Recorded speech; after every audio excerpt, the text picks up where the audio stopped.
भक्ति एक ऐसी स्थिति है जहां कोई व्यक्ति किसी दूसरे व्यक्ति, वास्तु या विचार के प्रति गहरी निष्ठा और समर्पण महसूस करता है। यह एक ऐसी भावना है जो आत्मसमर्पण, श्रद्धा और प्रेम से प्रेरित होती है। भक्ति विभिन्न रूपों में प्रकट हो सकती है, जिसमें धार्मिक भक्ति, रोमांटिक प्रेम भक्ति और राष्ट्रीय भक्ति शामिल है। धार्मिक भक्ति में किसी देवता या देवता के प्रति गहरी निष्ठा और समर्पण शामिल है। यह प्रार्थना, पूजा और धार्मिक अनुष्ठानों में भाग लेने के माध्यम से प्रकट हो सकता है। रोमांटिक प्रेम दो लोगों के बीच एक गहरी भावनात्मक और शारीरिक लगाव है। यह प्रेम, स्नेह और देखभाल की भावनाओं से प्रेरित होता है। भक्ति किसी कर्म या उद्देश्य के प्रति गहरी निष्ठा और समर्पण है। यह एक ऐसी भावना है जो आत्म बलिदान और निष्ठा से प्रेरित होती है। राष्ट्रीय भक्ति अपने देश के प्रति गहरी निष्ठा और समर्पण है। यह गर्व, निष्ठा और देशभक्ति की भावनाओं से प्रेरित होता है। भक्ति एक शक्तिशाली भावना है जो हमारे जीवन को कई तरह से प्रभावित कर सकती है। यह हमें प्रेरित कर सकती है, हमें कठिन समय में मदद कर सकती है और हमें दूसरों से जुड़ने में मदद कर सकती है। भक्ति हमारे जीवन में खुशी, अर्थ और उद्देश्य की भावना ला सकती है। यहाँ भक्ति के कुछ उदाहरण दिए गए हैं। एक व्यक्ति जो किसी विशेष देवता या देवता की पूजा करता है, वह धार्मिक भक्ति का अनुभव कर रहा है। एक जोड़ी जो एक दूसरे के प्रति गहरा प्रेम महसूस करती है, वह रोमांटिक प्रेम का अनुभव कर रही है। एक सैनिक जो अपने देश की सेवा करने के लिए अपना जीवन जोखिम में डालता है, वह राष्ट्रीय भक्ति का अनुभव कर रहा है।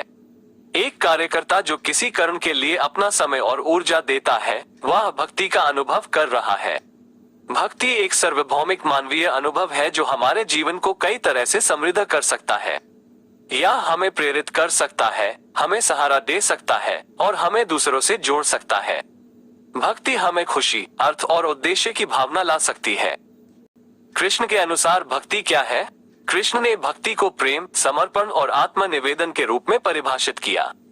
उनके अनुसार भक्ति का अर्थ है ईश्वर के प्रति पूर्ण समर्पण और उसके प्रति निष्ठा। भक्ति का अर्थ है ईश्वर के प्रति प्रेम और उसके प्रति समर्पण। भक्ति का अर्थ है ईश्वर के प्रति पूर्ण विश्वास और उसके प्रति समर्पण। कृष्ण ने भगवद गीता में भक्ति के विभिन्न प्रकारों का उल्लेख किया है। उन्होंने कहा कि भक्ति 4 प्रकार की होती है। आर्त भक्ति, ये भक्ति उस व्यक्ति द्वारा की जाती है जो दुख में होता है और ईश्वर से सहायता चाहता है। जिज्ञासु भक्ति, ये भक्ति उस व्यक्ति द्वारा की जाती है जो ईश्वर के बारे में जानना चाहता है और उसके रहस्यों को समझना चाहता है। अर्थार्थी भक्ति, ये भक्ति उस व्यक्ति द्वारा की जाती है जो भौतिक वस्तुओं और सुखों की इच्छा रखता है। ज्ञान भक्ति, ये भक्ति उस व्यक्ति द्वारा की जाती है जो ईश्वर को जानना चाहता है और उसके साथ एकात्म होना चाहता है। कृष्ण ने कहा कि सबसे उत्तम भक्ति ज्ञान भक्ति है। ज्ञान भक्ति में व्यक्ति ईश्वर के बारे में ज्ञान प्राप्त करता है और उसके साथ एकात्म हो जाता है। ज्ञान भक्ति में व्यक्ति ईश्वर के प्रति पूर्ण समर्पण करता है और उसके प्रति निष्ठा रखता है। कृष्ण ने कहा कि भक्ति का मार्ग कठिन है, लेकिन ये बहुत फायदेमंद है। भक्ति का मार्ग व्यक्ति को ईश्वर के करीब लाता है और उसे आत्म साक्षात्कार प्राप्त करने में मदद करता है। यहाँ कुछ अन्य महत्वपूर्ण बातें हैं जो कृष्ण ने भक्ति के बारे में कही हैं। भक्ति का अर्थ है ईश्वर के प्रति पूर्ण समर्पण। भक्ति का अर्थ है ईश्वर के प्रति प्रेम और उसके प्रति समर्पण।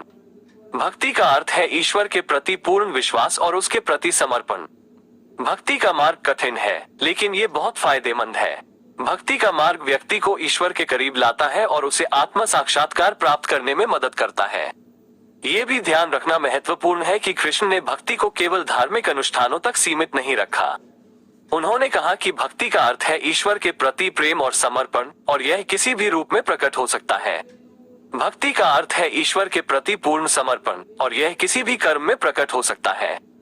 अंत में ये कहना उचित होगा कि कृष्ण के अनुसार भक्ति का अर्थ है ईश्वर के प्रति पूर्ण समर्पण, प्रेम और विश्वास। भक्ति का मार्ग कठिन है, लेकिन ये बहुत फायदेमंद है। भक्ति का मार्ग व्यक्ति को ईश्वर के करीब लाता है और उसे आत्म साक्षात्कार प्राप्त करने में मदद करता है। सब्सक्राइब और शेयर कीजिए और भी ऐसे आध्यात्मिक वीडियोस के लिए।